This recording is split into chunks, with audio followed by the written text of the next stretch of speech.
एक विशिष्ट वक्ता आदरणीय डॉक्टर कुमेर सिंह गुर्जर हमारे साथ जुड़े हुए हैं। आप राजस्थान के गर्ल्स स्कूल में प्रिंसिपल के रूप में पदस्थ हैं। राजनीति विज्ञान में एमफिल और पीएचडी की उपाधि आपके द्वारा राजस्थान विश्वविद्यालय जयपुर से प्राप्त की गई है। आपके द्वारा राजनीति विज्ञान के विद्यार्थियों को निरंतर प्रोत्साहन दिया जा रहा है और सामाजिक कार्यक्रम भी आपके द्वारा आयोजित किया जाता है। आपने 2 पुस्तकों का लेखन किया है, जिसमें सबसे महत्वपूर्ण पुस्तक आपकी भारत और जापान कितने पास कितने दूर, बहुत ही अच्छी पुस्तक है। और आपकी एक विशेष उपलब्धि है कि आप ग्रामीण लिटरेचर फेस्टिवल का आयोजन कर चुके हैं और जहां तक मेरी जानकारी है, इस तरह का कार्यक्रम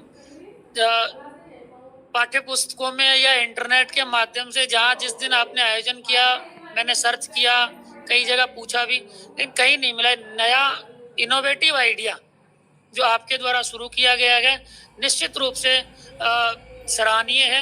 मैं आदरणीय डॉक्टर कुमेर सिंह जी को विजन 2047 पर विचार व्यक्त करने के लिए सआदर आमंत्रित करता हूं। आदरणीय डॉक्टर गुर्जर साहब। बहुत बहुत धन्यवाद सर। सर्वप्रथम मैं आप समस्त आयोजकों का बहुत बहुत आभारी हूं कि आपने बहुत महत्वपूर्ण विषय रखा है, विकसित भारत विजन 2047, समृद्ध लोकतंत्र, विश्व मित्र, विश्व गुरु। ये विषय वाकई बहुत ही शानदार है।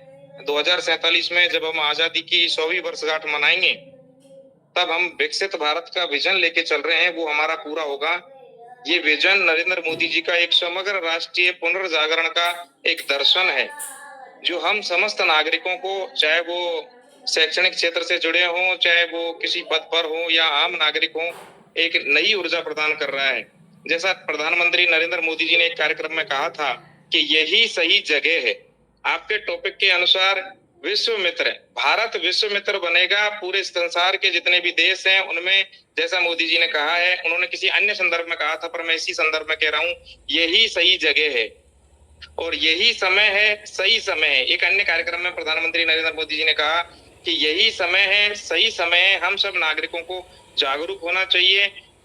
विकसित भारत 2047 में निश्चित रूप से होगा, क्योंकि डिजिटल इंडिया एक नई अवधारणा चली है, JAM, जन धन, आधार और मोबाइल। ये विकसित इंडिया 2047 में मील का पत्थर साबित होंगे। ग्लोबल साउथ की अवधारणा जो हमारी है, ये निश्चित रूप से विकसित भारत को कि हमारे सपने को पूरा करने में बहुत महत्वपूर्ण भूमिका अदा करेगी। आर्टिफिशियल इंटेलिजेंस, अंतरिक्ष विज्ञान, जैव प्रौद्योगिकी, ये बहुत सारी चीजें हैं। जैसा कि हमारे पूर्व वक्ता आदरणीय डॉक्टर मनीष जी, विकास पांडे जी और डॉक्टर गोपेश जी ने बहुत ही सारगर्भित तरीके से बताया, मैं अधिक समय नहीं लूंगा। यदि हम सभी नागरिक अपने कर्तव्यों का पालन, राष्ट्र के प्रति अनुशासित जीवन और नवाचार को अपनाएं, तो वर्ष 2047 में विकसित भारत के सपने को पूरा होने से कोई नहीं रोक सकता। बहुत बहुत धन्यवाद एक बार पुनः आप सभी साथियों का।